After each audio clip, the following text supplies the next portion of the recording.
चलिए आज हम लोग नरेशन का अध्ययन करेंगे। आज का टॉपिक है नरेशन। कौन सा टॉपिक है? नरेशन। यह है आप लोगों की बहुत दिनों से डिमांड थे कि नरेशन पढ़ाया जाए।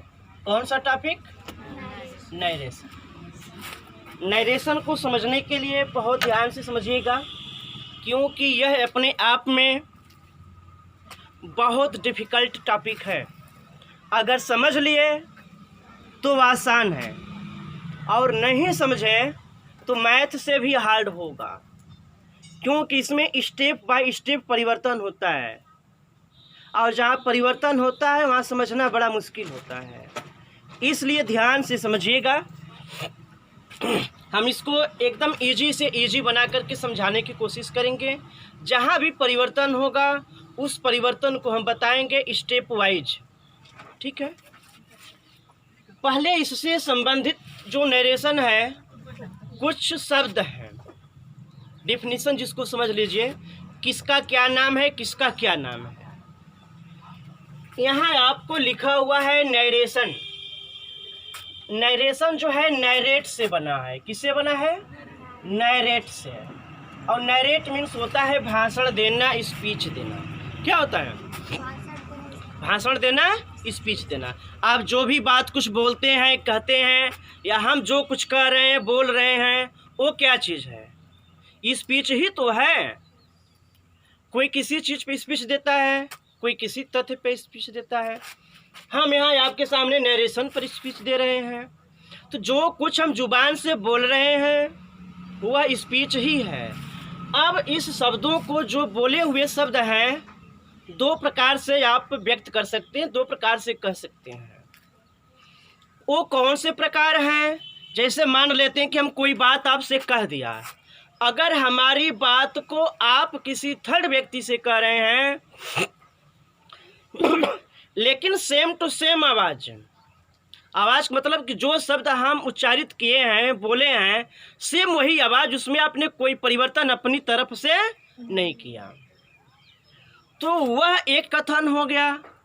और दूसरा तरीका ये है कि आप हमारी बात को किसी और से बताते हैं, लेकिन अपने हिसाब से बताते हैं, अपने अकॉर्डिंग बताते हैं कि फलाना ऐसे कह रहे थे। तो कोई भी बात अगर व्यक्त करेंगे तो दो तरह से व्यक्त करेंगे। जैसे अगर हम एक कह दें कि वह कल बाजार जा रहा था, आप यह बात किसी से कहेंगे तो क्या कहेंगे? सर कह रहे थे कि राम कल बाजार जा रहा था, राम को बता रहे थे कि कल बाजार जा रहा था। यानी कि हमारी कही हुई बातों को अर्थ वही होगा, मीनिंग वही होगी, सेंस वही होगा, लेकिन कहने का तरीका थोड़ा सा चेंज हो जाएगा। तो वही जो चेंज होता है, वही चेंजिंग हमको सीखना है कि कहाँ चेंज होता है, कैसे चेंज होता है। इसी का नाम है नरेशन। नरेशन में नीचे आप देख रहे हैं कि दो बात लिखी हुई है,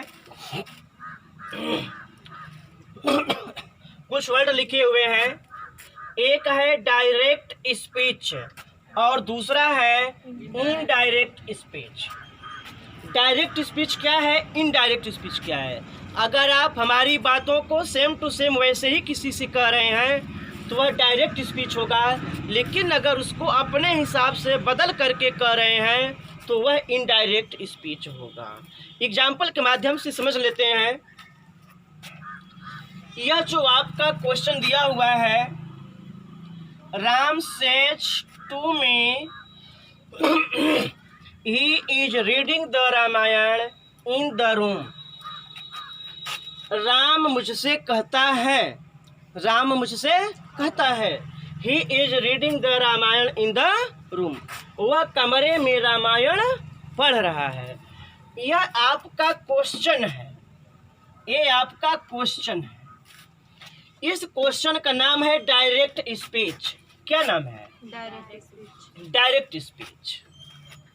अब इस क्वेश्चन का जो आपका आंसर है यहाँ पे, यह आपका आंसर है।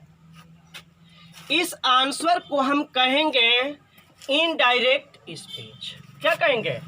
Indirect speech. यानी कि क्वेश्चन में करना क्या है, आपको डायरेक्ट स्पीच से इनडायरेक्ट स्पीच बनाना है। क्या करना है? डायरेक्ट से इनडायरेक्ट स्पीच बनाना है। अब कैसे बनाएंगे, कहाँ परिवर्तन होगा, उसको धीरे धीरे समझने की कोशिश करेंगे। और ये जान लीजिए कि यह नरेशन एक दिन में ख़त्म नहीं होगा।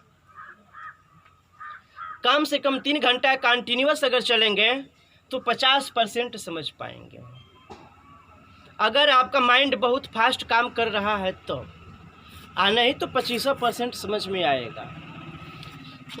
समझिएगा, ये बात तो समझ में आ गई कि डायरेक्ट स्पीच किसको कहते हैं।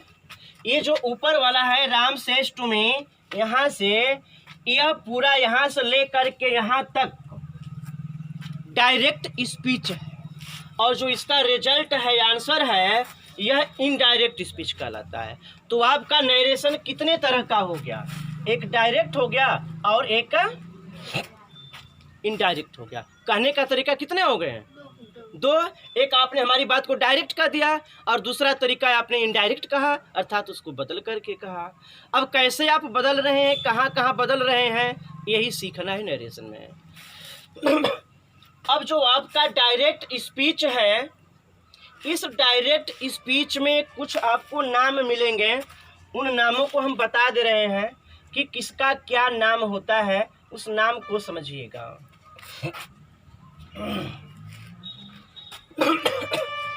यहाँ देखिए, यहाँ ध्यान से देखिएगा, यहाँ एक कामा लगा हुआ है। कामा दिख रहा है? यह कामा आपका ऊपर से नीचे की तरफ है ऐसे, और यहाँ एक कामा है, थोड़ा सा बड़ा साइज बना करके दिखा दे रहे हैं। यह आपका कामा ऊपर की तरफ ऐसे है, दूर तक दिख रहा है।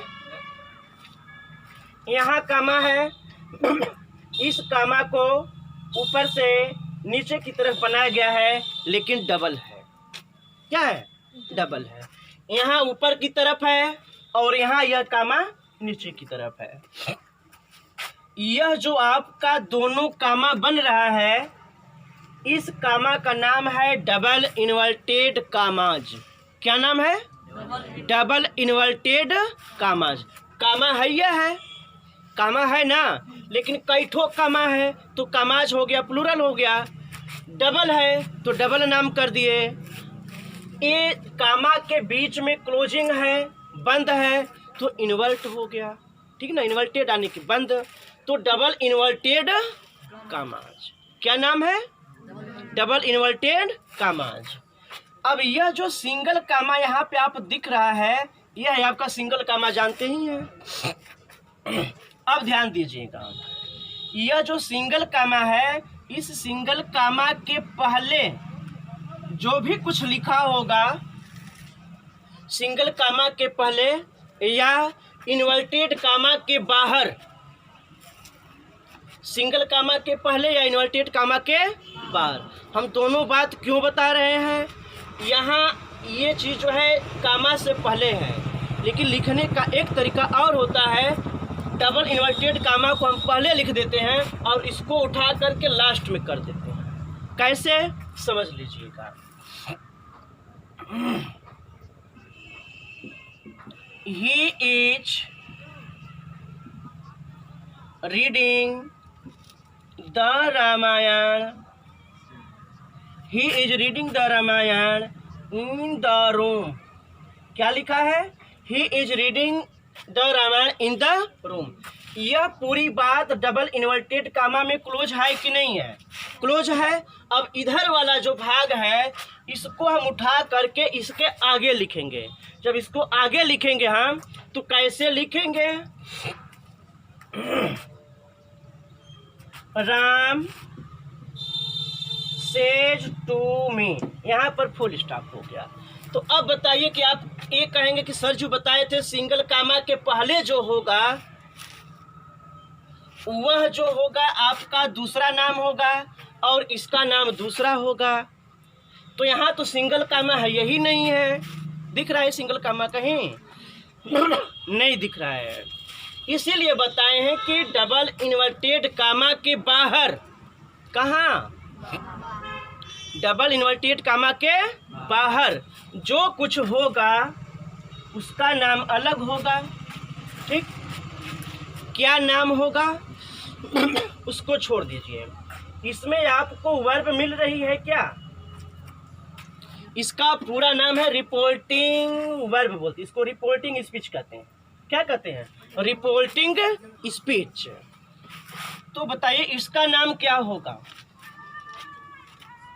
इसका नाम और इसका नाम अलग अलग होगा क्या?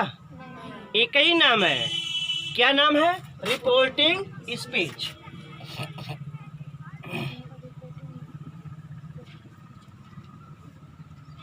रिपोर्टिंग स्पीच, ये आपका पूरा यहाँ से यहाँ तक क्लियर है। अब जो डबल इन्वर्टेड कामा में दिख रहा है, डबल इन्वर्टेड कामा में, इसका क्या नाम है? Reported speech. क्या नाम है इसका? Reported speech. Reporting speech, reported speech. आपको किताबों में यह नाम मिलेगा रिपोर्टेड स्पीच, लेकिन रिपोर्टिंग स्पीच नाम नहीं मिलेगा, बहुत कम मिलता है। सीधे सिर्फ इसी का जिक्र करता है रिपोर्टिंग वर्ब। ये जो वर्ब है रिपोर्टिंग वर्ब इसको कहते हैं। क्या कहते हैं? रिपोर्टिंग वर्ब, रिपोर्टिंग वर्ब कहते हैं। क्रियाओं का नाम याद रखिएगा, किसका क्या नाम है। जो रिपोर्टिंग स्पीच का वर्ब है, इसको वर्ब को रिपोर्टिंग वर्ब बोलते हैं। क्या बोलते हैं? रिपोर्टिंग वर्ब बोलते हैं। और इसमें जो वर्ब है, इसको हम कहते हैं रिपोर्टेड स्पीच का वर्ब। किसका वर्ब? रिपोर्टेड स्पीच का वर्ब, और इसको रिपोर्टिंग वर्ब। इतना समझ में आ रहा है? रिपोर्टिंग स्पीच कौन है? इन्वर्टेड कामा के बाहर, जो इन्वर्टेड कामा में क्लोज है, उसका क्या नाम है? Reported speech. इस डबल कामा का नाम आप जान ही गए, सिंगल कामा का नाम आप जानते ही हैं। अब आपको सीखना ये है कि परिवर्तन कैसे होता है। ठीक, तो कुछ परिवर्तन ऐसे होते हैं जो हमेशा होते हैं, जिसको जनरल चेंजिंग कहते हैं। जनरल परिवर्तन जो होते हैं, सामान्य परिवर्तन होते हैं, वो हमेशा परिवर्तन होते रहते हैं, चाहे क्वेश्चन आपका छोटा हो या बड़ा हो। लेकिन कुछ परिवर्तन ऐसे होते हैं जो कभी कभार होते हैं, वो टेंस के ऊपर डिपेंड करते हैं। तो इसमें परिवर्तन कैसे हुआ है इसको समझिएगा। एक बार इसको मिटा के समझा दिया, समझ में आ रहा है? आ रहा है। यहाँ जो सब्जेक्ट है, सब्जेक्ट को हम यहाँ पे लिख लिए हैं। पहला परिवर्तन। दूसरा परिवर्तन जो है सेज टू है, सेज टू को हमने टेल्स में चेंज कर दिया, तो परिवर्तन कहाँ हुआ? ये आपका पहला परिवर्तन हुआ। ये परिवर्तन तो है नहीं, इसको तो ऐसे ही लिख लिए है ना, परिवर्तन है नहीं। सेज टू को हमने टेल्स में कर लिया, पहला परिवर्तन आपको मिल गया। ये नीचे वाली लाइन जो है इसको मिटा दे रहे हैं।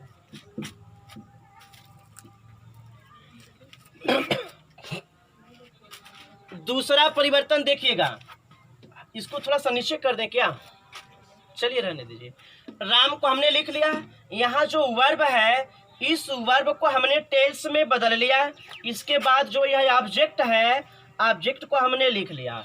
यानी कि इन्वर्टेड कामा के बाहर, इन्वर्टेड कामा के बाहर कितना परिवर्तन हुआ? कई जगह परिवर्तन हुआ? एक जगह। किसमें परिवर्तन हुआ? रिपोर्टिंग वर्ब में परिवर्तन हुआ।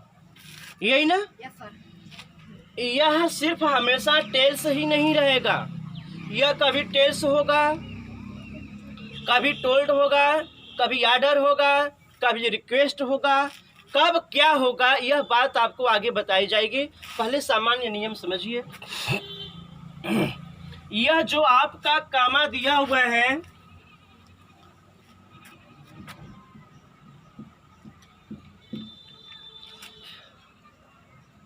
ये कामा और यह कामा, समझिएगा दूसरा परिवर्तन हो रहा है। जो ये सिंगल कामा है और डबल कामा है, इसको हम दैट में चेंज करेंगे। किस में चेंज करेंगे? दैट में। आपका दूसरा परिवर्तन हुआ। तीसरा परिवर्तन आपका यही होता है, लेकिन यहाँ नहीं होगा। क्यों नहीं होगा?